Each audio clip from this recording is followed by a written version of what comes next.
So I said 14th of June, it's 11:42 AM. Roll the intro.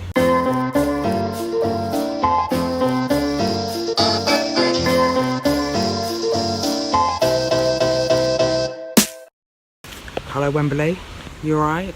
So I'm Abby, I'm from Hackney. But I feel like TripAdvisor would list some notable advantages as Temple of Satan, Beyond Retro, and a new M&S food hall that's just opened up on Kingston Road. 3 things that vegans all benefit from as a result of gentrification. And the other day I came across a piece written by the Guerrilla Girls in 1984. If you don't know the Guerrilla Girls, you're probably male, not having to paint in those big Italian suits and choke on those massive cigars. So are we all aware of the game Would You Rather? It's great to break the ice in new conversation. Also, have you ever noticed that online security questions also poses great icebreaker questions? What's the name of your first pet? What's the name of your first school? What's your mother's maiden name?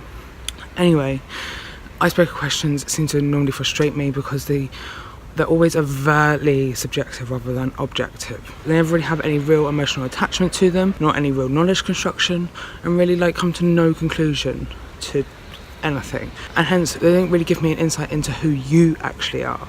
So an example of the subjectivity in question: would you rather know how you'll die or when you're going to die?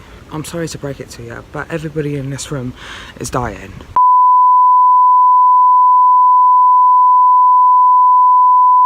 Yeah, I'm back. I just had to delete some footage. Bane of my freaking life, that is. We're all gonna die, so stop debating the inevitable. So I started to make up my own objective would you rathers. Would you rather have to sprint no matter what the distance? Would you rather have to sprint everywhere no matter what the distance, or have to wear ice skates for the rest of your life except for when you're in bed? Would you rather tell the time or be told the time? So I'll tell you the worst present I've ever been given aside from Brexit, and that's a reusable coffee cup. It was given to me by a friend last Christmas, and she gave it to me because she knows that I buy a lot of coffee out, but only from baristas with experience. One morning I was on the overground, and opposite me was the mum and the daughter. The daughter was in a little pushchair, and it all of a sudden dawned on me. And what she should have got on me was Todd's sippy cup, because never in my adult life did I think I'd have a cup that I take everywhere, and that's designed not to spill. And on top of that, it had the mouthpiece and the colours were exactly the same. So next year I think I'll get them a pair of Heelys for their commute to work, and a curly straw for their G&T. So do we all ride the tube here? Yeah, I was on the tube the other day drinking coffee, and I was looking at the tube map, as you do when you're bored, as some kind of revision ritual for living in London.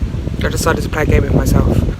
I decided to see what the tube station names would be if they were completely opposite. For example, Old Street would now be New Street. Some became a racial commentary.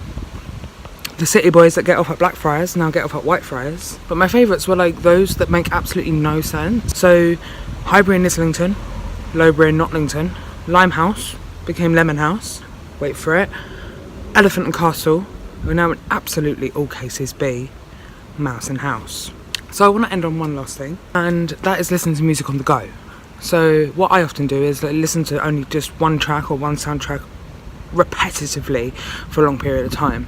And recently I've been listening to the Blue Planet 2 soundtrack composed by Hans Zimmer. And my favourite time to listen to this is when I'm walking around Sainsbury's about 6:30 after work. And it's mental how much it can change the experience. Because quest number 1 is to find a basket, to perform stakeout by the entrance, and go in for the kill when they get replenished. The hunters become the hunted. Second, is to find the last of the avocados. You think you found the right one, but actually you just picked up one that's been being squeezed all day. And third, you make the hardest decision of all to complete the hunt. Would you rather self-checkout or manual checkout? Which is faster? Who knows? Will we ever? So this really makes me think about the human race and survival in an urban jungle, and it makes me think about actually humans don't help each other in situations where you need a basket. No one's ever helped me in Sainsbury's.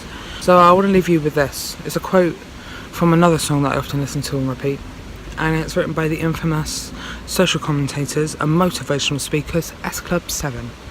Don't stop. Never give up. Hold your head high and reach the top. Let the world see what you have got. Bring it all back to you. Cheers. I've been Abby. Thanks.